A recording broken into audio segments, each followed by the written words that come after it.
So within our international development work, education is one of the key things that we support. So that's mostly about supporting formal education at primary and secondary school level.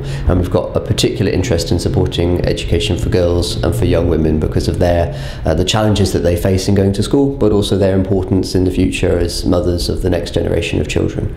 So this is a project which is working with African Initiative's partner in Tanzania. They're based in Arusha, called CASEC. And it's a project which is working in 2 districts, in Mbulu and Kilolo, and the project is first and foremost to work with communities to ensure that they understand the importance of education for girls, particularly working at the secondary education level where a lot of girls drop out of school. So it's working with communities to engage them in the importance of girls' education, and then trying to get communities to contribute funds to build dormitories that are on the school sites and allow girls to stay at the schools rather than have to travel long distances to travel to the schools. I think they really struggle for a number of reasons. So many of them have to travel really long distances to school, so walking maybe 2 hours there and 2 hours back each day. Aside from that, when they get back home, they're responsible for undertaking a lot of chores that are in their family household, and so that stops them being able to study in the evenings, and they are subject to abuse and sometimes sexual violence as well. So there's that very serious issue, as well as the wanting to support them to attend school and to perform well in school. So I travelled with CASEC to the Mbulu district, and we managed to visit about 6 schools which were all part of the project, which were all working with CASEC to construct dormitories for girls.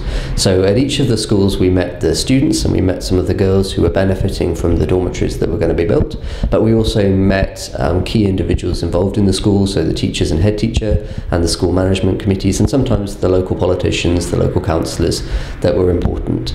And we would have discussions with them to get their views on the sort of progress of the construction of the dormitories, and to understand their wider ambitions for the school and for supporting girls' education in particular, and then also to understand, once the dormitories were constructed, what further needs might they have in order to maximise the opportunity there. So for example, the dormitories were often mostly built, but they needed to have some latrines, or they needed to have some accommodation for matrons, or there would be real value in having some solar panels so that the girls could study at night.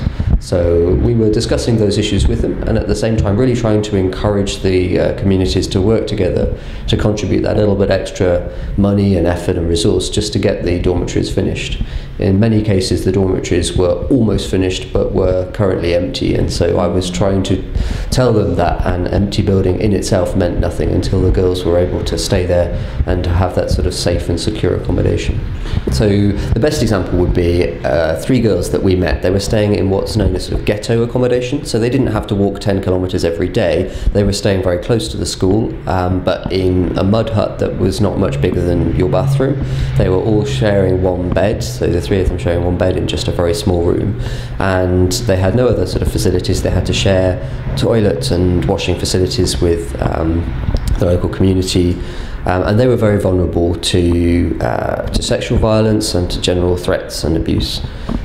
So they were very enthusiastic about the idea that they would be able to move into a dormitory where they'd be safe and able to study with their fellow peers.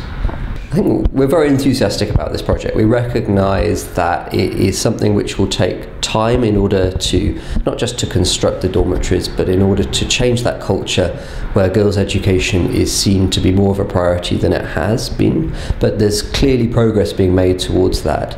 And the reason that the foundation felt willing to give a second grant to this project was not just because of the progress that had been made, but because we could see there are further opportunities to support the same schools to maximise the impact of the hostels, to put in some solar powered lighting so that the girls could study later on in the evenings.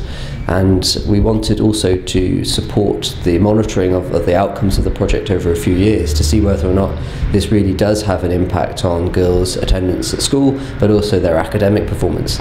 And there's been some good early indicators that some of the top performing students at some of these schools have been the girls that have stayed in the hostels, and that's after only a few months. So we're keen to see that monitored over a few years to see whether or not actually building hostels for girls to stay in is one of the most effective things that you can do to increase their academic performance at the schools.